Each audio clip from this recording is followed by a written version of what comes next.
স্বামীর ঘর থেকে স্বামীর অনুমতি ছাড়া ঘরের বাইরে যাবে না। ঘরের বাইরে কোনো নারী বিবাহের পর ঘরের বাইরে যাওয়া না যাওয়া এটা সম্পূর্ণ অধিকার স্বামীর।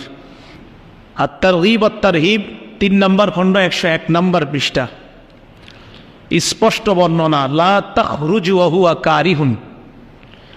স্ত্রী ঘর থেকে বের হবে না স্বামী অপছন্দ করে, এমন অবস্থায় স্ত্রী ঘর থেকে বের হবে না স্বামীর অনুমতি ছাড়া। শেখুল ইসলাম ইবনে তাইমিয়া রহমতুল্লাহ আলাই ওনার কিতাব মাজমুউল ফাতাওয়া 32 নম্বর খণ্ড 281 নম্বর পৃষ্ঠায় লিখেন, লা ইয়াহিল্লু লিজ-যাওজাতি আন তাখরুজা মিন বাইতিহা ইল্লা বিইজনিহি আই ইল্লা বিইজনি যাওজিহা। কোনো স্ত্রীর জন্য বৈধ নয় তার স্বামীর অনুমতি ছাড়া ঘরের বাহিরে যাওয়া।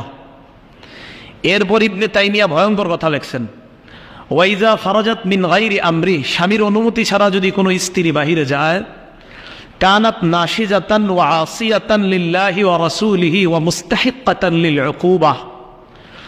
এই নারী অবাধ্য বলে বিবেচিত হবে, আল্লাহ আর তার রাসূলের নাফরমান বলে সাব্যস্ত হবে। মুস্তাহিক্কাতান লিল উকুবাহ, এই নারী শাস্তির যোগ্য বলে বিবেচিত হবে।